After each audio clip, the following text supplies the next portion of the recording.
Book 16, Mr. Noisy. It really is a pantomime.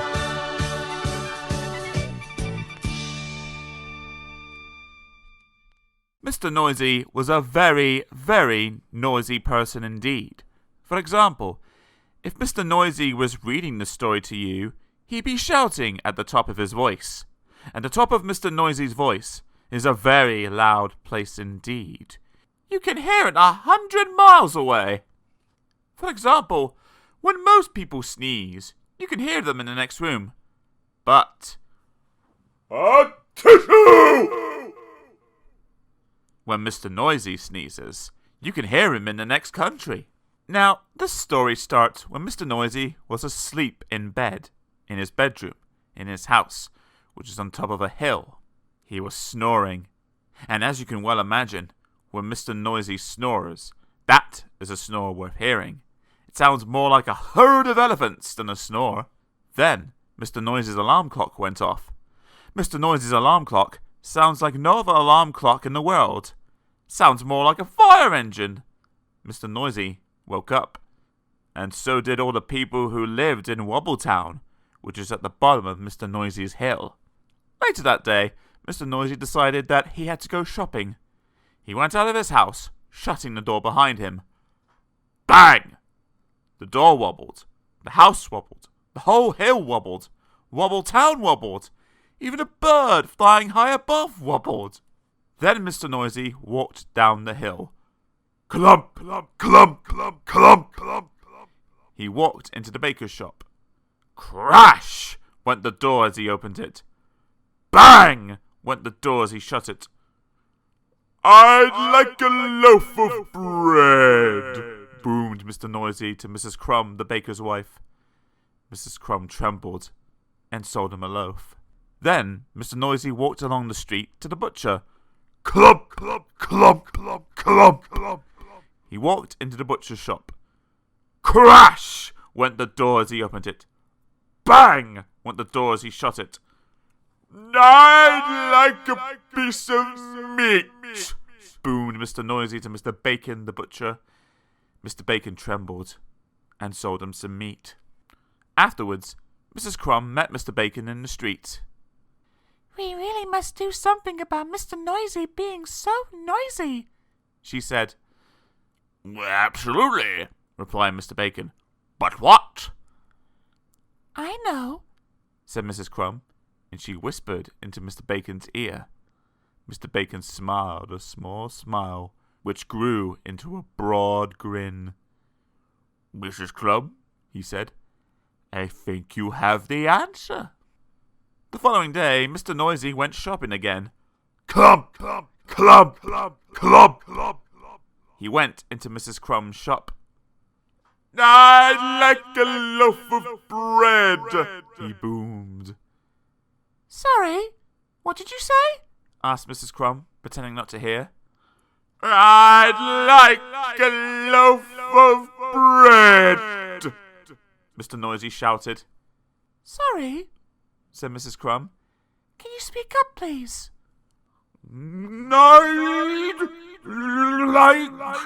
like loaf of bread, roared Mr. Noisy.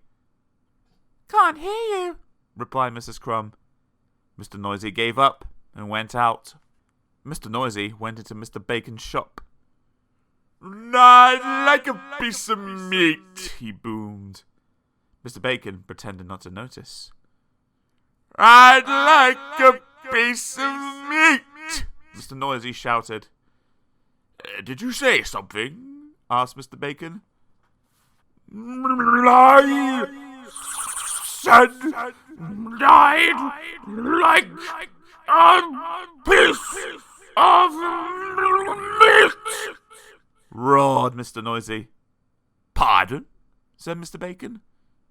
Mr. Noisy gave up and went out and went home and went to bed, hungry. The day after, Mr. Noisy tried again. He went into Mrs. Crumb's shop. I'd like a loaf of bread, he boomed. A what? Asked Mrs. Crumb.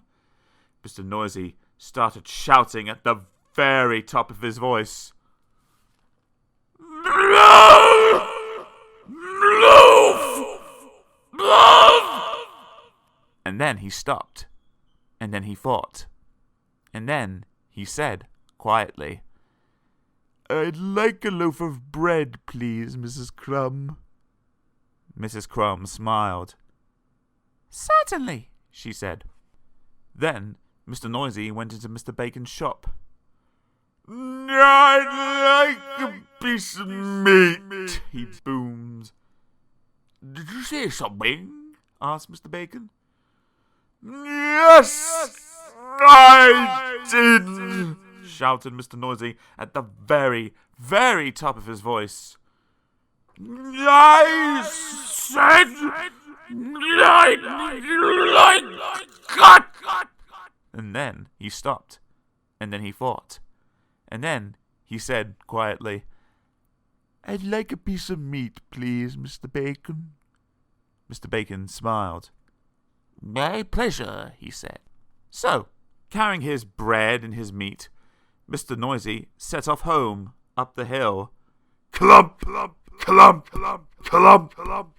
Then he stopped. And then he thought. And then, do you know what he did? He tiptoed. A tiptoe was something Mr. Noisy had never tried before. It was fun. Mr. Noisy arrived at his front door. He put out his hand to open the door, and then he stopped. And then he thought.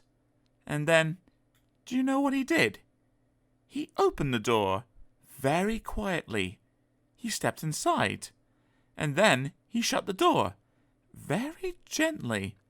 Quietly and gently were two things Mr. Noisy had never tried before either. That was fun too. And do you know something? From then until now, Mr. Noisy isn't anything like as noisy as he used to be. And do you know something else? The people of Wobbletown are delighted, especially Mrs. Crumb and Mr. Bacon. And do you know something else? Mr. Noisy has learned